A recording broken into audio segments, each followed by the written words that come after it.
তো বিসমিল্লাহির রহমানির রহিম, সবাইকে শুভেচ্ছা জানাচ্ছি।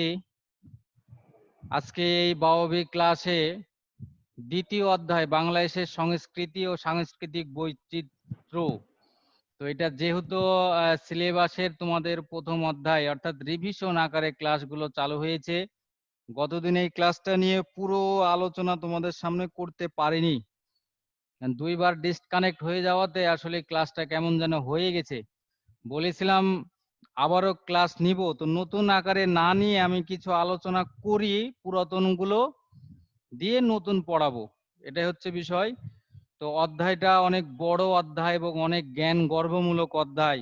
বাংলাদেশের সংস্কৃতি কি, আমাদের সৃষ্টি শুরু থেকে আজ পর্যন্ত আমরা বাঙালি যে সমস্ত বিভিন্ন ধরনের উৎসবগুলো পালন করে থাকি, আচার অনুষ্ঠানগুলো পালন করে থাকি, এগুলো একত্রে হচ্ছে বাংলাদেশের সংস্কৃতি। সেটা হতে পারে ধর্মীয় উৎসব, হতে পারে তোমার সামাজিক অনুষ্ঠান, হতে পারে আমাদের দেশে বিভিন্ন ধরনের ধর্মগুলো রয়েছে।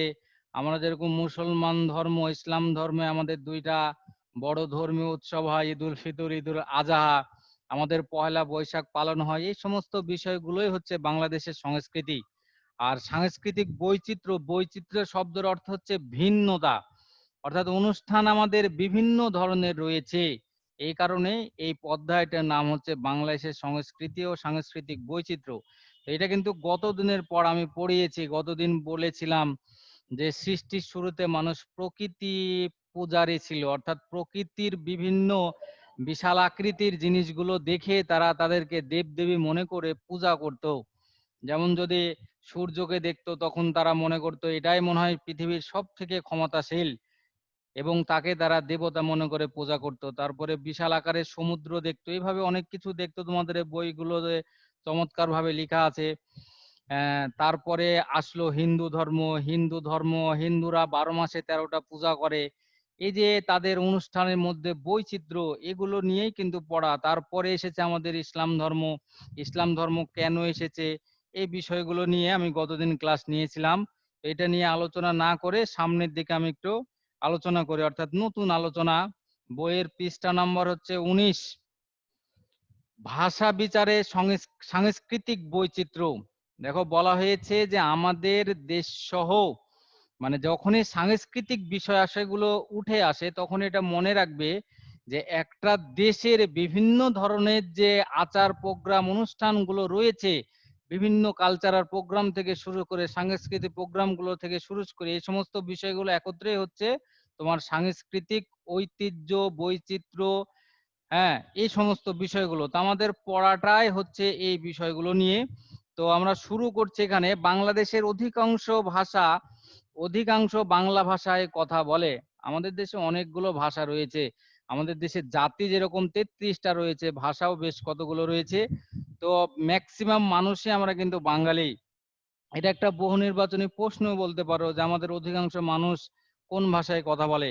এর বাইরেও বাংলাদেশের কিছু সংখ্যক অধিবাসী আছেন। অধিবাসী কাকে বলে, আদিবাসী যারা আমরা বলি, এগুলোকে বলা হয়। যেমন আমাদের পার্বত্য চট্টগ্রামে এই আদিবাসীর সংখ্যাগুলো বেশি, যদিও আমাদের রাজশাহীতে সাঁওতাল রয়েছে অনেকগুলো, এদেরকেও কিন্তু অধিবাসী বলা হয়। ক্ষুদ্র জাতিগোষ্ঠীর মানুষ একই শ্রেণীর অন্তর্ভুক্ত। এই যে ক্ষুদ্র জাতিগোষ্ঠী শব্দের অর্থ হচ্ছে ক্ষুদ্র ক্ষুদ্র আদিবাসী, যারা এক জায়গায় বসবাস করবে এবং ওরা নিজেদের মতো নিজেদের ধর্মটা পালন করে, এদেরকে বলা হয় ক্ষুদ্র নৃগোষ্ঠী। তো এগুলো মোট বাংলাদেশে 33টা রয়েছে, অনেকগুলো। তার মধ্যে এখানে কয়েকটা নাম দেয়া আছে চাকমা, মারমা, গারো, খাসিয়া। দেখো এদের তোমার বডির দিক দিয়ে শুরু করে ফেস কাটিং দিক দিয়ে শুরু করে কিন্তু অনেকটাই ভিন্নতা পরিলক্ষিত হয়। আদিবাসী এবং আমরা যারা রয়েছি তাদের মধ্যে থেকে বিভিন্ন দিক দিয়ে তোমরা তফাৎ দেখতে পাবে। আমরা রাজশাহী শহরে ঘুরতে যেও রাস্তাঘাটে দেখতে পাই, এরকম কিছু মানুষ দেখলে বোঝা যায় যে তারা আমাদের এই আদিবাসী মানুষ, পার্বত্য চট্টগ্রামের বা ওই এলাকা থেকে এসেছে। এরকম বলছে খাসিয়া, মণিপুরী, সাঁওতাল, এমনই সব ক্ষুদ্র জাতিগোষ্ঠীর মানুষদের ভিন্ন ভিন্ন ভাষা রয়েছে। এভাবে ভাষার দিক থেকেও এদেশে সাংস্কৃতিক বৈচিত্র্য দেখা যায়। ভাষা, আচ্ছা, তোমরা উপশহরে তো বসবাস করো অনেকেই। আমাদের এই উপশহরেও কয়েকজন রয়েছে যারা আদিবাসী। তারা যখন নিজেরা নিজেদের মধ্যে কথা বলে, যখন দেখবে সেই কথাগুলো বোঝা খুব মুশকিল হচ্ছে। আমাদের পাশে একটা উদাহরণস্বরূপ বলেই দিই, এখানে আমাদের একটা পার্লার রয়েছে মেন্স কেয়ার, এখানে ঢুকবে দেখবে এখানে কিছু আদিবাসী লোকেরা কাজ করে, তারা যখন আমাদের সঙ্গে কথা বলে তখন একদম শুদ্ধ বাংলায় কথা বলে, আবার যখন নিজেদের মধ্যে কথা বলে তখন কিন্তু বোঝা যায় না। এরাই হচ্ছে প্রকৃত আদিবাসী। তো এই যে ভাষার মধ্যে যে একটা বৈচিত্র্য, এটাও একটা মজা আছে। আমাদের রাজশাহীর লোকাল একটা ভাষা রয়েছে, তো লোকাল ভাষা আমাদের বাংলাদেশের বিভিন্ন অঞ্চলের যে আঞ্চলিক ভাষাগুলো রয়েছে সেই ভাষাগুলোর মধ্যেও একটা সৌন্দর্য রয়েছে।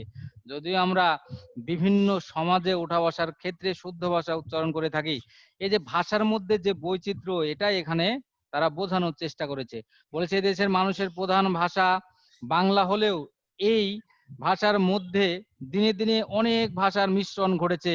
হাজার বছর ধরে নানা জাতির মানুষ এদেশে মানুষ এসেছে বাংলাদেশে, তাদের ভাষার প্রভাব পড়েছে বাংলা ভাষায়। তাই বাংলা ভাষার খোঁজ করলে পাওয়া যায় অস্ট্রিক, দ্রাবিড়, সংস্কৃত, পালি, আরবি, ফার্সি, পর্তুগিজ সহ অনেক বিদেশি ভাষার সংমিশ্রণ। তোমরা যারা ব্যাকরণ একটু গুরুত্ব দিয়ে পড়ো তারা ওখানে দেখবে কত ধরনের ভাষা রয়েছে, এবং আমরা বাংলাদেশেও সেই ভাষাগুলো ব্যবহার করি। যেমন আমরা অজান্তে চেয়ার টেবিল বলি, চেয়ার টেবিল কোন ধরনের ভাষা, দেখো এটা কিন্তু জানতে হবে। চেয়ারের প্রকৃত বাংলা আছে, টেবিলের প্রকৃত বাংলা আছে। এই যে ভাষাগুলো আমরা সংমিশ্রণ করে ব্যবহার করছি, এটাই হচ্ছে আমাদের ভাষার বৈচিত্র্য। তাহলে এখান থেকে প্রশ্ন হতে পারে ভাষা বিচারে সাংস্কৃতিক বৈচিত্র্য বলতে কি বোঝো? আচ্ছা, ভাষার মধ্যে যে বৈচিত্র্য রয়েছে, বিভিন্ন ধরনের ভাষা, আমরা বাঙালি বাংলা ভাষায় কথা বলতে ইংরেজি, ফার্সি, আরবি অনেক সময় ইউজ করছি। যেমন লুঙ্গি এক ধরনের ভাষা, লুঙ্গি কিন্তু বাংলা ভাষা নয়, রিক্সা কিন্তু বাংলা ভাষা নয়, চেয়ার টেবিল কিন্তু বাংলা ভাষা নয়। তো এই যে ভাষার সংমিশ্রণ, এই সংমিশ্রণের নামই হচ্ছে আমাদের ভাষা বিচারে সাংস্কৃতিক বৈচিত্র্য। ঠিক আছে বাবারা, শুনতে পাচ্ছ? সমুদ্র হ্যাঁ স্যার। সমুদ্র কুমার, অনেকদিন পরে তোমাকে আমি তো ভালোভাবে চিনি বাবা। জি স্যার বলেন। বাসায় লেখাপড়া হয় তো নাকি? জি স্যার হয়। একটু লেখাপড়া করো, উপায় নাই, বুঝলে? গেম ইনশাল্লাহ। খেলা হয়, এটা গেম। না, গেম খেলো ঠিক আছে, খেলাধুলাও করতে হবে, কিন্তু পড়ালেখাটাও করতে হবে। শুধুমাত্র শুধু লেখাপড়া করেই যে মানুষ বড় হয়, এটা ভুল কথা।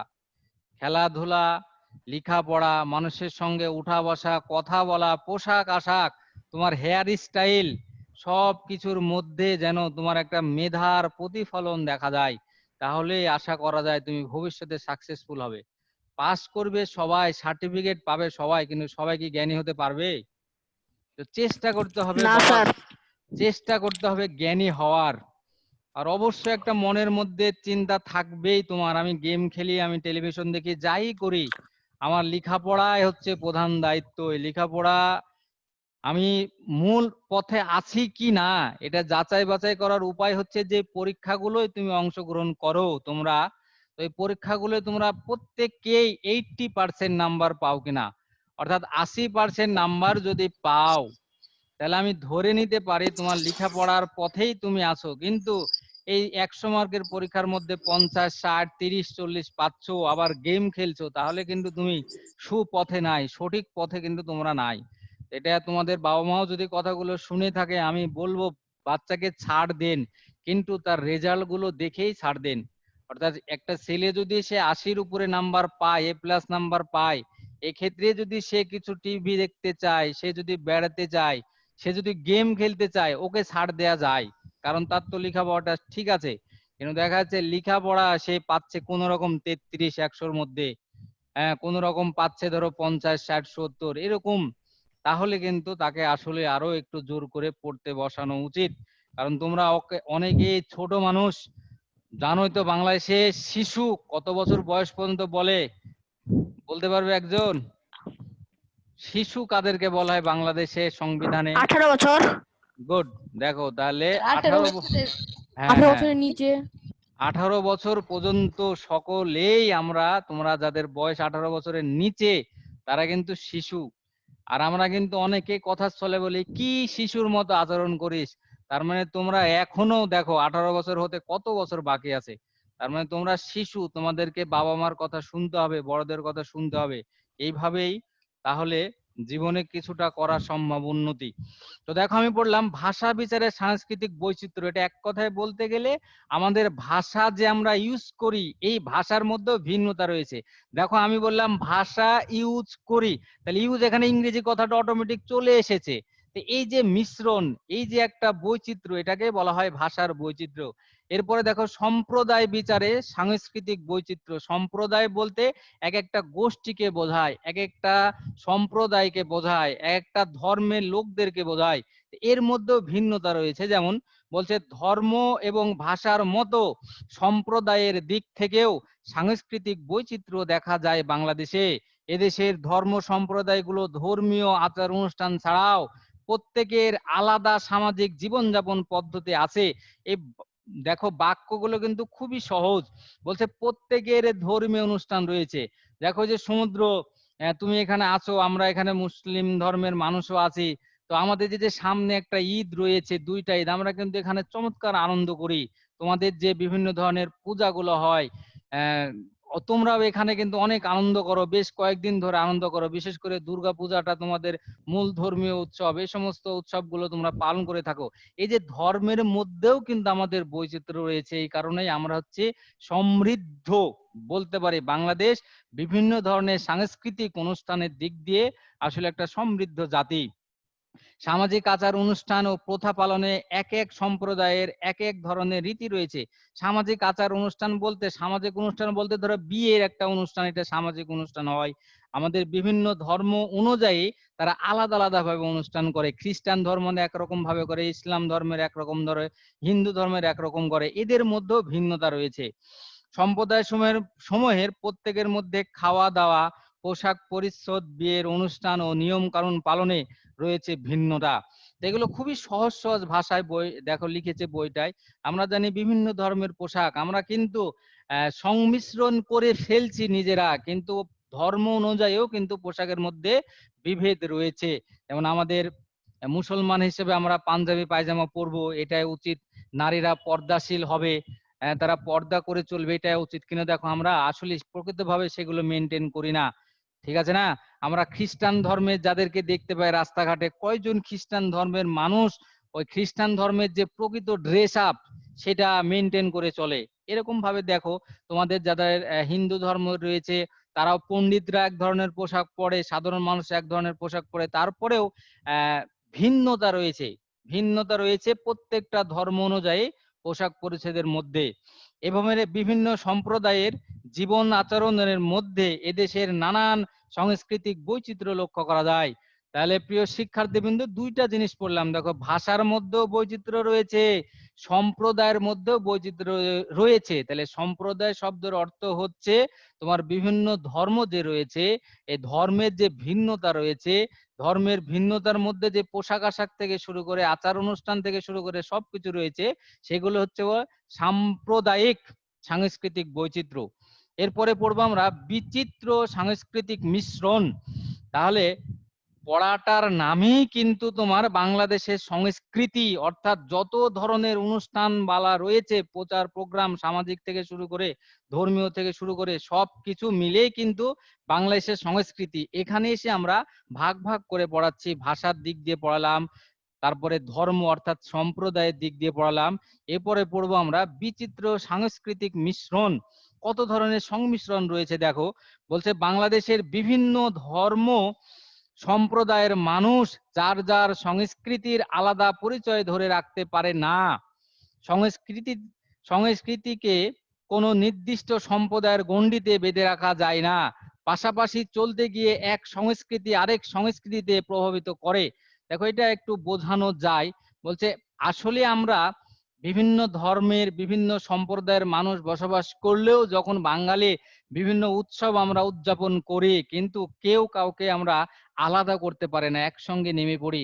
আমরা যদি বেশি কিছু না জানি, পহেলা বৈশাখের প্রোগ্রামটাই যদি আমরা দেখি, আমরা বাইরের জেলায় না দেখে আমরা রাজশাহী শহরের পহেলা বৈশাখের যে প্রোগ্রামগুলো হয়, এখানে বিভিন্ন ধর্মের মানুষ যেভাবে রাস্তায় নেমে এসে আনন্দ উল্লাস করে, আসলে এক ধর্মের সাথে আরেক ধর্ম একদম মিলেমিশে যায়, সংমিশ্রণ হয়ে যায়। পোশাকের দিক দিয়ে বলো, যাই বলো, ওখানে দেখে বোঝা যায় না কে হিন্দু, কে মুসলিম, কে খ্রিস্টান।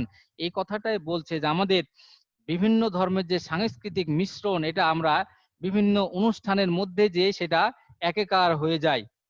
এভাবে বিভিন্ন ধর্ম সম্প্রদায়ের মানুষের মধ্যে সংস্কৃতির মিশ্রণ ঘটতে থাকে। এই মিশ্রণ ঘটে ভাষা, খাবার দাবার, পোশাক পরিচ্ছদ, নানা উৎসব অনুষ্ঠান, এমনকি ধর্ম পালনেও সবকিছুর মধ্যে দেখো মিশ্রণ ঘটেছে। আমি হতে পারি বাঙালি, হতে পারি মুসলিম, তারপরে দেখা যাচ্ছে অনলাইন, টেলিভিশন, পেপার, পত্রিকায় যদি একটা সুন্দর পোশাক বিদেশিদের পরনে দেখি, বা ইন্ডিয়ান বিভিন্ন যে অনুষ্ঠান করে, যারা সিনেমা করে, মুভি করে, এদেরকে দেখি, তো সেগুলো আমাদের মনে ধরে যায় এবং সে অনুযায়ী আমি চলতে চেষ্টা করি। সেটা আসলে কোন ধর্মের মানুষ সেগুলো কিন্তু খেয়াল করি না। এই যে আমাদের এগুলো সংমিশ্রণ, এই সংমিশ্রণের নামই হচ্ছে বিচিত্র সাংস্কৃতিক মিশ্রণ। এভাবে বাংলাদেশের সংস্কৃতিতেও নানা ধর্ম সম্প্রদায়ের সংস্কৃতির মিশ্রণ ঘটেছে। এমনি করে বিভিন্ন মিশ্রণের মধ্য দিয়ে এদেশে যে সংস্কৃতি আমরা লক্ষ্য করি, তাকে এক বাক্যে বলতে পারি বাংলাদেশের সংস্কৃতি। আরো একবার লাইনটা পড়ছি, পড়ে একজনকে জানতে চাইবো, বলছে এমনই করে বিভিন্ন মিশ্রণের মধ্য দিয়ে এদেশে যে সংস্কৃতি আমরা লক্ষ্য করি, তাকে এক বাক্যে বলতে পারি বাংলাদেশের সংস্কৃতি। বাবা নাম বলে বলবো না, কারো ইচ্ছা আছে প্রশ্নের অ্যান্সার দেওয়ার? ছোট না পারলেও হবে। আচ্ছা, এখানে মাশরাফি শুনতে পাচ্ছ বাবা?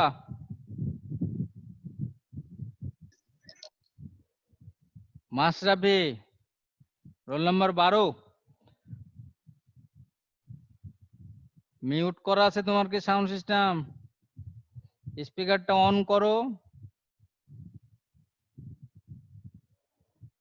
আচ্ছা, শুনতে না পেলে ঠিক আছে বাবা, তাহলে এখানে নূর আলম, তুমি শুনতে পাচ্ছ? নূর আলম, প্রশ্নের অ্যান্সার দিতে চাচ্ছ না, এরকম করে যদি হ্যালো কেউ স্যার। হ্যাঁ, নাম বলো, তুমি কে? স্যার স্যার আমি অনেকবার স্যার আমার নেট চলে যাচ্ছে তো স্যার। আমার নাম? স্যার নূর আলম মারুফ স্যার আমার নাম। আচ্ছা নূর আলম বাবা, একটু তুমি একটা প্রশ্নের অ্যান্সার একটু দিতে পারবে নিজের মতো?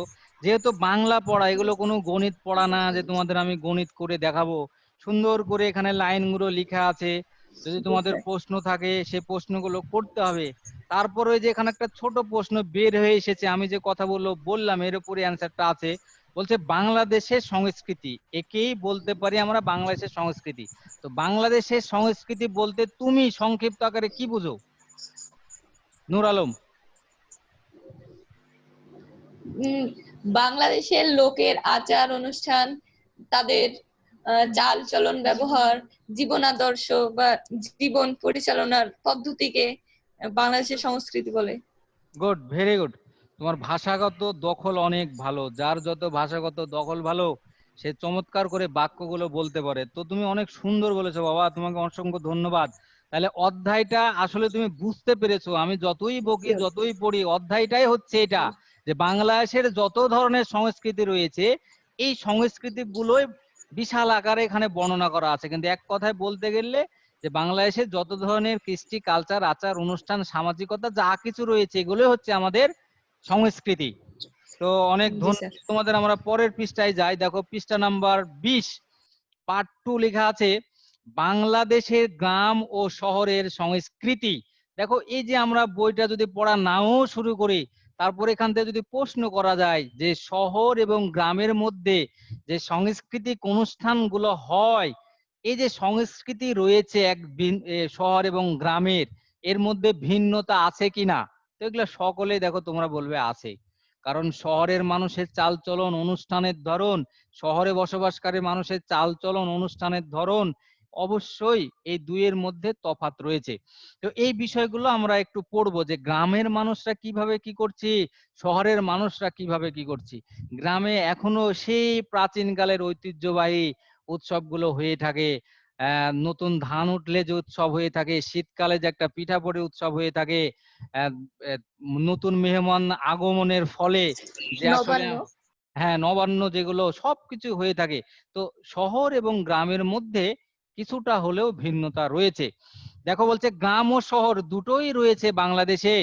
এক সময় বাংলাদেশকে বলা হতো একটি বড় গ্রাম। তাহলে এটা একটা নৈবেত্তিক প্রশ্ন, একটু বইটা দাগিয়ে রাখো। এক সময় বাংলাদেশকে কি বলা হতো? তখন এ দেশের অর্থনীতির প্রধান উৎস ছিল কৃষি।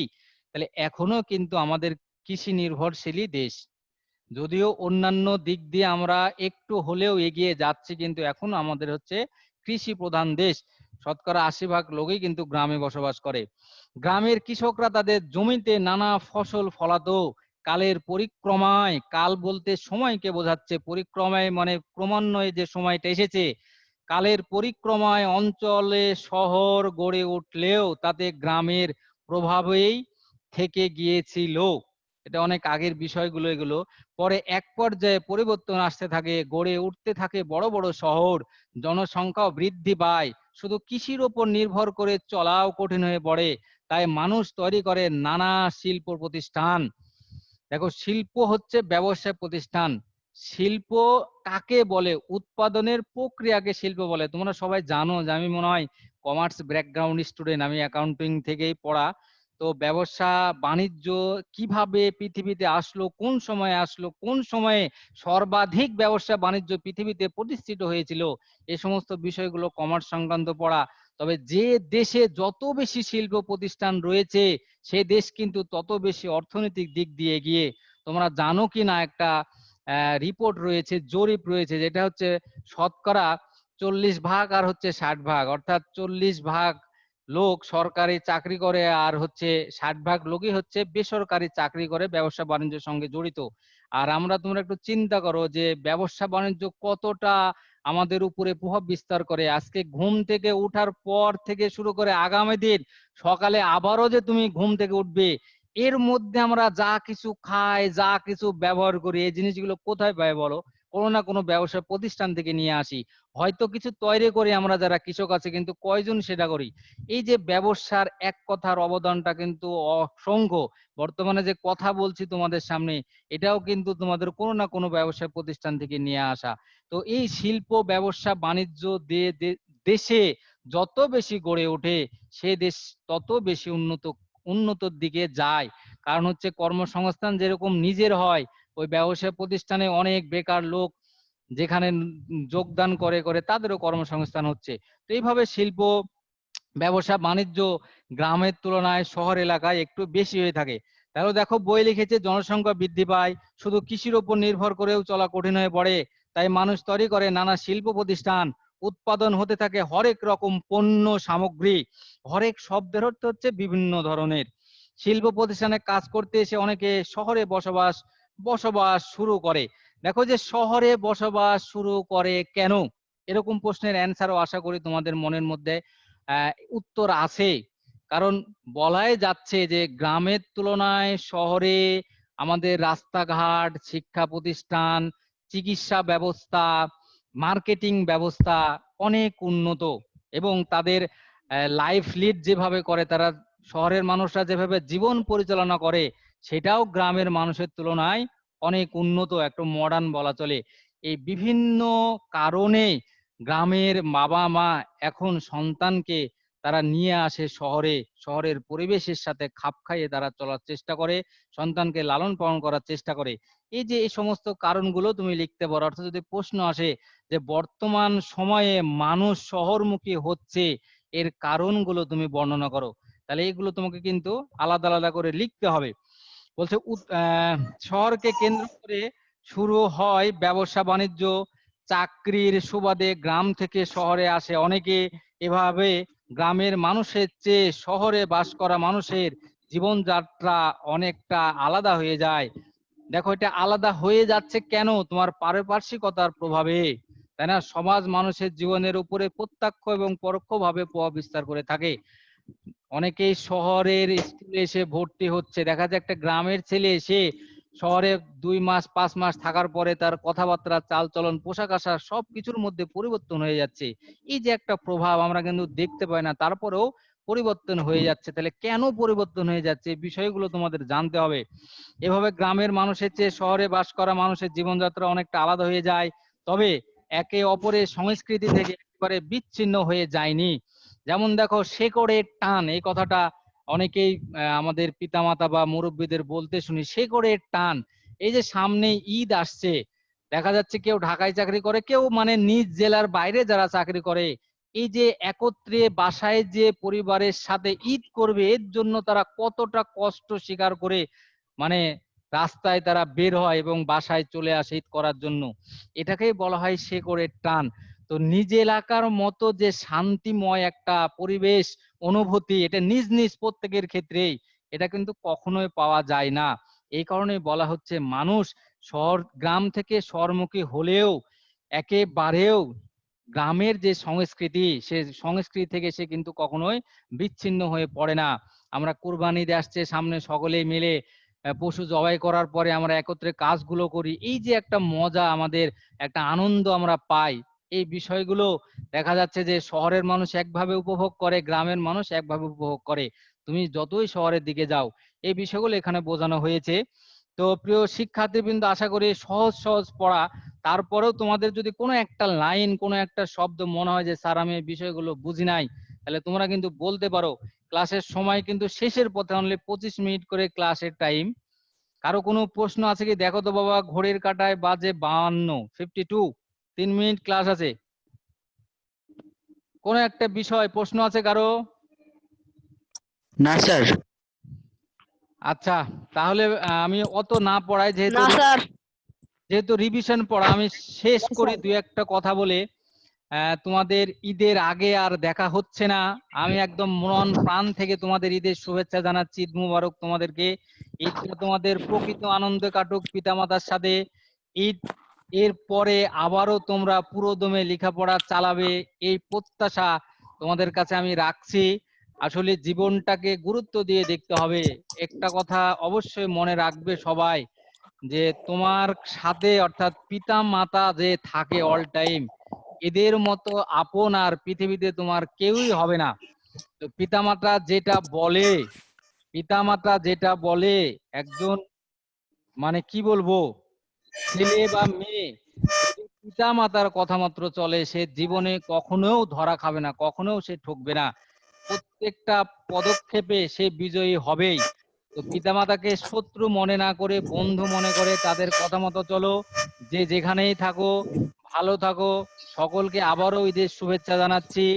ঈদ মুবারক। ঈদ মোবারক স্যার। আল্লাহ ঈদ হাফেজ। মোবারক স্যার। ঈদ মোবারক স্যার। ঈদ মুবারক। ঈদ দেখা হবে সকলের সাথে আবারও। আল্লাহ হাফেজ। আল্লাহ হাফেজ। ঈদ মোবারক, আল্লাহ ঈদ হাফেজ। মোবারক, ঈদ মোবারক।